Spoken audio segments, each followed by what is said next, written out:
Mr. Ambassador, welcome to CCTV. It's my pleasure.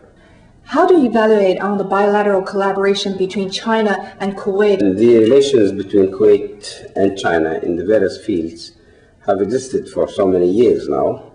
They have always been excellent. We have relations in direct investments. Kuwait is the only Arab country with direct investments in China, for example.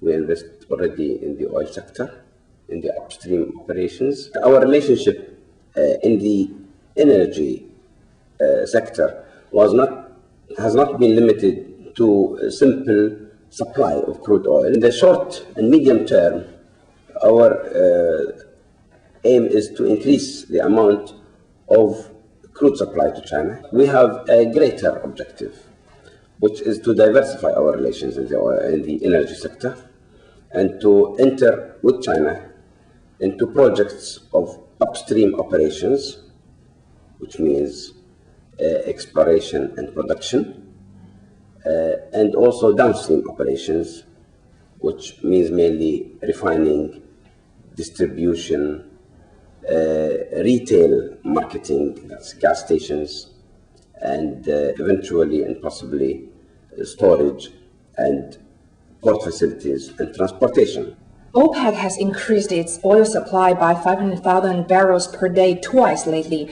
And what is your opinion upon such a change to the world oil market? OPEC has always shown willingness to ease the market, to ease prices, and to hit a target price which would be fair to both the consumers and producers alike.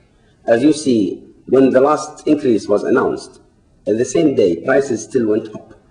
This shows one thing. This shows that OPEC does not control the market anymore.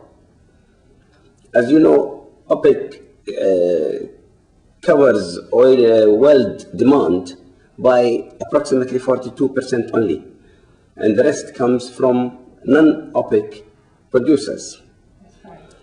So it has to be, nobody is to blame, we're not trying to blame anybody, but there are some factors which are not easily controllable, either by OPEC or by non-OPEC producers.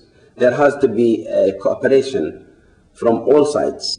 Moving closer to home, in response to the world oil price increase, China increased its retail gasoline price by 7% lately. What would you like to comment on such adjustment?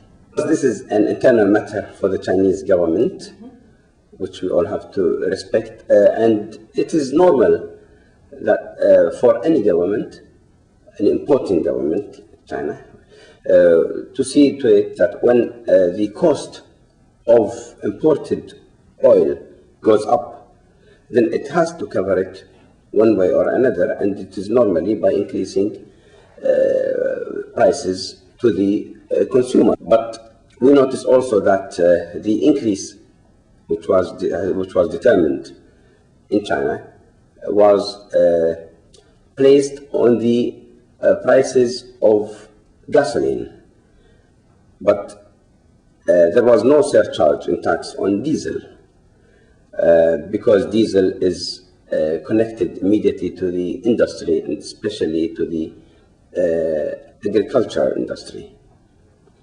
So I think, in my opinion, although I do not like to comment on an internal matter, I think the Chinese government has played this in a very responsible and wise manner.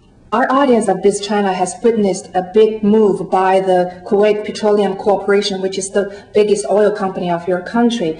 And it has just set up a representative office in Beijing a few days ago. Would you please elaborate on the joint force? This physical existence, of course, has to be in the shape of a representative office of KPC, Kuwait Petroleum Corporation, which has presently only 6 other offices in the entire world.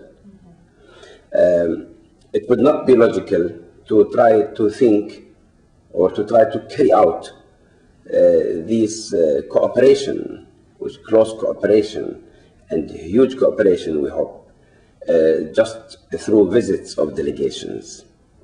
But the permanent existence of an office here would facilitate very much the study of the Chinese market, study of possibilities to identify joint projects,